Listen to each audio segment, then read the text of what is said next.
angolanas e angolanos, ilustres jornalistas. Permitam-nos, em nome do Grupo Parlamentar da UNITA, em primeiro lugar, render homenagem às vítimas do acidente da Serra da Leba e endereçarmos sentidos pésames às famílias. Peço permissão, Sua Excelência Senhora Presidente, para que se observe 1 minuto de silêncio em memória das vítimas mortais e dos feridos deste acidente.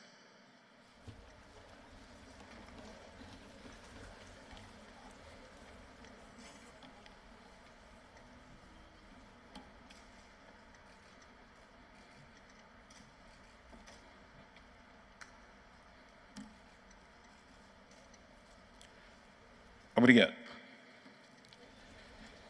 Em segundo lugar, permitam-me realçar alguns factos políticos, econômicos e sociais que nos últimos 3 meses têm marcado o presente sombrio do nosso país, felizmente do domínio de todos, e partilhar uma síntese da visão alternativa da UNITA sobre o futuro de esperança, confiança e certeza em ciclos de alternância política, sem temores no dia do amanhã. Excelências, o nosso presente sombrio assinala que a população continua a crescer num ritmo a aproximar-se de 4% ao ano, enquanto o ritmo de crescimento da economia continua abaixo de 2% ao ano. Assinala igualmente que o Executivo realizou mais um censo há quase um ano e até hoje não são conhecidos os seus resultados, vivendo o país de estimativas que apontam entre 35 e 40 milhões de habitantes, e estima-se que destes, mais de 17 milhões são pobres, 13 milhões passam fome, 7 milhões no desemprego, mais de 4 milhões de crianças fora do sistema de ensino e uma das mais altas taxas de mortalidade infantil do mundo. No plano internacional, nos últimos 3 meses, Angola voltou a constar da lista da União Europeia dos países considerados de alto risco, com deficiências estratégicas no combate à lavagem de dinheiro e ao financiamento do terrorismo. Tal como em 2016, por incapacidade de combate efetivo à corrupção, ao branqueamento de capitais ao financiamento do terrorismo, tendo como consequência na altura a perda do acesso a divisas, voltamos a figurar na lista cinzenta do Gafi. Estar nesta lista é sinônimo de que o combate à corrupção falhou. Os cidadãos se interrogam por que o Executivo continua a surpreender pela negativa. Primeiro, autorizou cursos de enfermagem e análises clínicas de nível médio e superior por décadas. Muitos angolanos frequentam os cursos, pagando caro e sem explicar as medidas de compensação para aqueles que se encontrem a meio do curso, simplesmente o Executivo decidiu encerrá-los.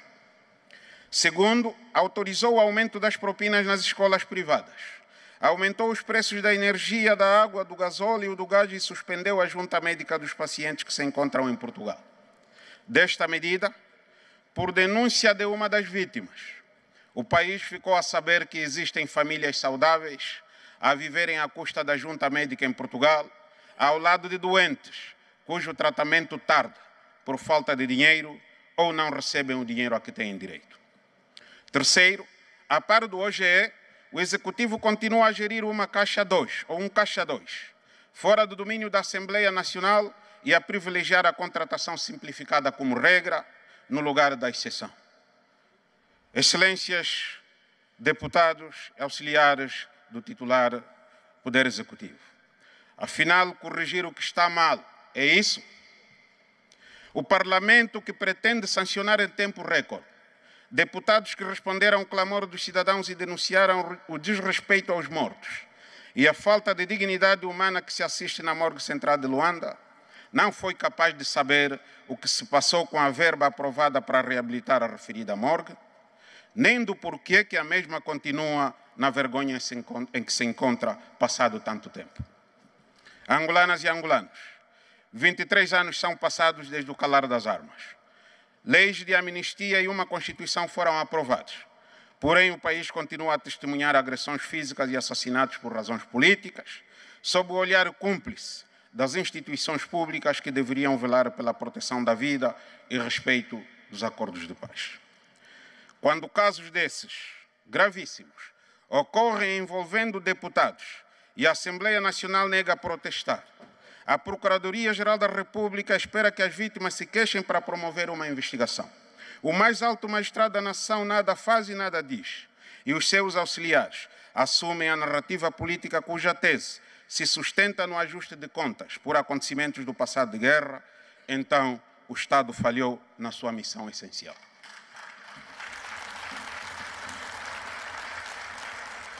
Quando o Parlamento e o Tribunal Constitucional decidem ao arrepio da Constituição e da lei, desrespeitam a vontade do povo expressa pelos resultados oficiais das eleições gerais de 2022, impondo uma composição da CNE que não obedece às regras definidas na lei nem na jurisprudência.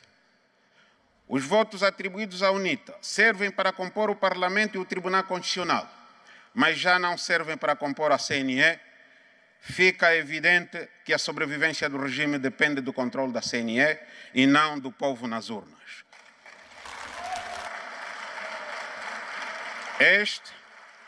Este é o país real que temos, onde o respeito pela Constituição e pela lei são em função da vontade do Presidente da República e do interesse do partido que governa. Senhoras e senhores deputados, a postura atrás descrita constitui um incentivo ao crime organizado, à corrupção eleitoral, um convite ao ódio e à intolerância política, porque estimulam a justiça por mãos próprias e o instinto de autodefesa pela sobrevivência, que podem arruinar o Estado em transição democrática. É também um indicador claro de que não temos no país instituições republicanas, nem servidores públicos cuja missão é a de proteger o Estado democrático de direito e os seus cidadãos, nos termos da Constituição e da lei. Os cidadãos que procuram manifestar-se pacificamente e sem armas são agredidos violentamente, atingidos com meios letais por agentes da Polícia Nacional, que também são cidadãos que clamam por bem-estar, dignidade e felicidade. Mais uma vez, mesmo no calor da discussão do regime disciplinar da Polícia Nacional, ou do agente da Polícia Nacional, onde o senhor Ordens Superiores foi bastante questionado, ainda nem foi aprovada a lei e já se fez sentir no passado dia 12, o que sugere que houve razões para os questionamentos que se impuseram e as exigências feitas pelos deputados. Angolanas e angolanos, o país está numa marginal de desfile, com a tribuna composta pelo Executivo, a plateia composta pela maioria do povo pobre e dois grupos carnavalescos a desfilar. O primeiro grupo integra os funcionários públicos, os ex-militares e polícias reformados, os desempregados com destaque para os jovens e as mulheres na Zunga, todos acossados pela pobreza e miséria, falta de emprego e fraco poder de compra dos salários e das pensões de reforma. Este grupo canta a canção do emprego, do salário e do subsídio de reforma condignos, e num autêntico grito de desespero em busca da liberdade, dança ao ritmo da dignidade, com passos seguros e fé. Clama por uma Angola melhor para todos, por isso não se cala, porque acredita que haverá um dia em que a terra voltará a sorrir.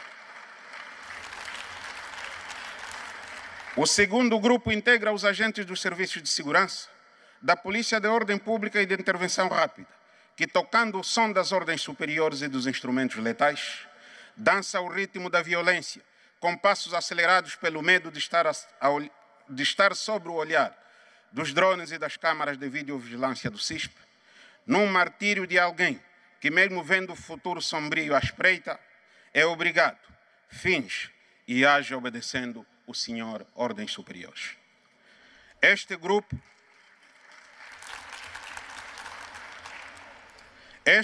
sofre porque não é pela violência. Sabe que os manifestantes são seus irmãos, seus familiares, vizinhos, ex-colegas e que amanhã, continuando como estamos, será a próxima vítima do mesmo regime quando estiver na reforma e a reclamar por melhores condições de vida.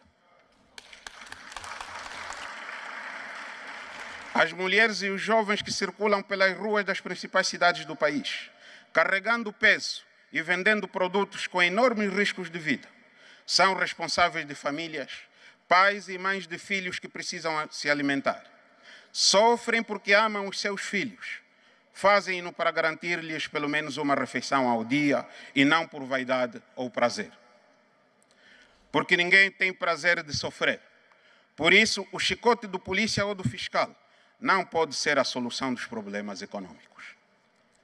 Enquanto os discursos da fantasia pintam uma Angola de rosa, os indicadores que dispensam especialistas continuam a confirmar a tragédia que persiste no país. Cemitérios apinhados de gente em cortejos fúnebres.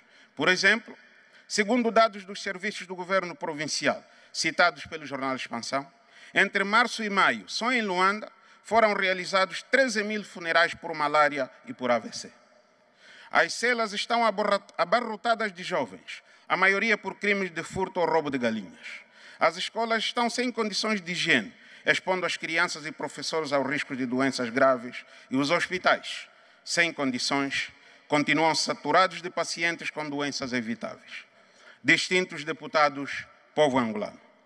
A 5ª legislatura tem uma missão especial, porque é composta maioritariamente por 2 gerações fundamentais no passado e no presente deste país. A primeira é a geração dos veteranos, acima dos 65 anos, que foi protagonista da história do nosso passado doloroso. A segunda geração é a dos jovens mais velhos, acima dos 35 anos e abaixo de 60. A maioria foram atores nos campos de batalha.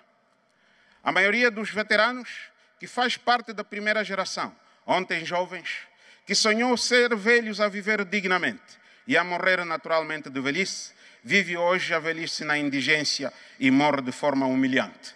Enquanto a maioria dos jovens mais velhos, da segunda geração, ontem crianças e adolescentes, que sonhou ser jovens mais velhos, a viver dignamente e a envelhecer com saúde, vive o drama da miséria do presente e da incerteza da velhice no futuro. As 2 gerações têm em comum 2 características que precisam ser assumidas como virtudes e um ativo para a construção do futuro. Primeiro, são vítimas e conhecedores da dimensão dos danos causados às famílias angolanas. Segundo, estão conscientes, são responsáveis e parte da solução para a edificação do Estado republicano, capaz de retirar os angolanos da miséria que temem sufocar as famílias e do que ainda resta do Estado erigido a 31 de maio de 1991. Hoje, a caminho dos 50 anos de independência, ao lado das 2 gerações que vivem em comum no presente o medo e sobre o futuro a incerteza, surge a terceira geração de sonhos, que nega ser mais, ou seja, que nega ser mais uma vítima do presente sombrio, por isso começa a mostrar que está farta e disposta a lutar pela dignidade. Senhoras e senhores deputados, auxiliares do titular do Poder Executivo, nesta hora em que as ameaças e as oportunidades ainda estão em equilíbrio na balança política, apenas as fraquezas procuram ofuscar as forças e os vícios corromper as virtudes, o Executivo deve compreender os sinais dos tempos. O líder da oposição em Angola lançou um verdadeiro repto patriótico que o Parlamento e o Executivo precisam assimilar com a máxima seriedade, ao afirmar, e citamos, o país está numa encruzilhada, porque os cidadãos enfrentam o empobrecimento crescente e a má governação continua a ser o maior entrave ao desenvolvimento. É urgente o Executivo não continuar a fazer vista grossa ao sentimento de revolta que cresce a cada dia nos corações dos angolanos. Façamos do raiar do sol, que a todos ilumina sem discriminar, o farol para conduzir os angolanos ao usufruto das riquezas do seu país. Os angolanos merecem dignidade. Juntos somos capazes, porque o país tem potencial. Para tal, o acesso ao poder político seja em obediência à Constituição e com base em leis justas, que devemos aprovar agora, por consenso de todos os deputados, e que sejam reconhecidas pela maioria dos angolanos e por todos os concorrentes. O exercício do poder político seja um meio para servir os angolanos, e não um fim em si, que estimula quem está no poder a violar as regras para nelas se perpetuar. A força anímica herdada dos nossos heróis e mártires conhecidos e anônimos, admirados e exaltados na nossa diversidade, nos inspira a uma visão comum de um Estado-nação. A coragem e a determinação, pois este passado tão duramente vivido na divisão, legou-nos o presente, onde o tempo se encarregou de provar que todos somos hoje vítima da falta de saneamento, da falta de boas estradas, de bons serviços de saúde e educação, sobretudo, de não sermos felizes na nossa própria terra. Viva Angola! Muito obrigado pela vossa atenção.